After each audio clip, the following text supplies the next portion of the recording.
vous avoir fait patienter. Vos lumières vont être précieuses car Kim Jong-un a supervisé aujourd'hui une simulation de contre-attaque nucléaire lors d'une formation tactique virtuelle. Regardez, c'est une image qui a été transmise par l'agence de presse d'État nord-coréenne.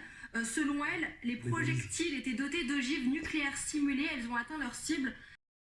Pardonnez-moi, mais vous savez, on est exactement pas tout à fait comme les Coréens du Nord, parce que ça ne fait pas l'ouverture du journal de 20h, mais regardez les démonstrations lyriques et émouvantes qui ont eu lieu quand on parle du dernier sous-marin nucléaire lanceur d'engins. Mais quelle beauté, quelle technologie, toutes nos télévisions se sont extasiées devant la beauté de ces sous-marins. Alors attendez, je ne suis pas tout à fait d'accord avec vous quand vous faites une comparaison entre la force de dissuasion nucléaire française et la Corée du Nord. Alors là, franchement, je trouve qu'il y a quand même une différence de degré et de nature entre les deux propagandes, entre guillemets. Le sous-marin. Il s'agit pas des propagandes, vous savez, vous dites, vous avez parlé de fétichisme, mais attendez, nous, c'est pas du fétichisme. Si j'osais, je dirais qu'on considère la force de dissuasion nucléaire comme un gris-gris et qui nous protège des balles ad vitam aeternam. Mais tout ça, il y a une forme de fétichisme tout à fait dans notre manière de présenter notre dissuasion nucléaire. Je suis désolé de ne pas être d'accord avec vous sur ce point.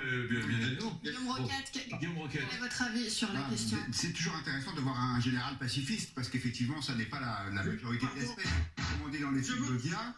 En revanche, moi je suis assez heureux, mon général, je vous prie de garder votre calme, je suis assez heureux de voir que, pour ma part, la France est dotée d'une arme nucléaire, et que de ce fait, nous sommes protégés, et heureusement que nous n'avons pas écouté ces discours encore une fois, de désarmement unilatéral qui nous aurait mis aujourd'hui dans une situation de très grande fragilité face à des pays hostiles comme la Russie. Bien.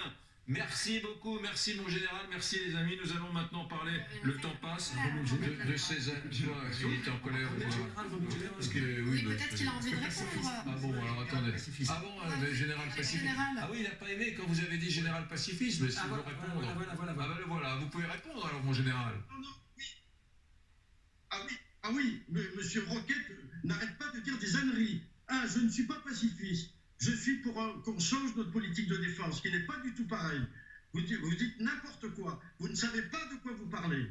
Vous ne savez pas de quoi vous parlez. Vous n'avez jamais réfléchi sérieusement à ces questions. Je suis désolé, et quand je vous entends, je comprends que vous ne comprenez rien à rien. Alors, mon général... Voilà, donc je voulais vous dire, et je vous dis, et en plus, je ne suis pas pacifiste. C'est complètement faux ce que vous dites. Vous n'avez pas le droit de me prêter des idées ou des sentiments, comme vous voulez, et vous me traitez de façon méprisante, ce que je n'accepte pas. J'ai le droit d'avoir une opinion sur la politique de défense de la France, certainement beaucoup plus que vous. Qu'est-ce que vous avez fait pour la France? J'ai été pilote de chasse pendant 39 ans. J'ai risqué ma vie pour mon pays. Et vous, qu'est-ce que vous faites sur votre fauteuil? Qu'est-ce que vous avez fait pour la France? Il était officier de cavalerie.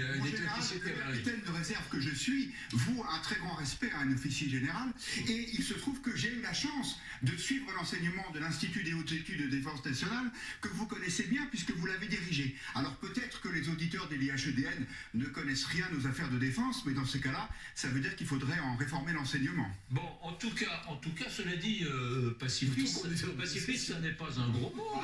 On peut être officier d'état-major, officier supérieur, et avoir l'esprit poussé vers la paix, le pacifisme et la paix. D'ailleurs, beaucoup de gens qui ont fait la guerre la détestent en fait. Bien. En tout cas, il ne voulait pas et il a tenu à être au clair là-dessus. Les amis,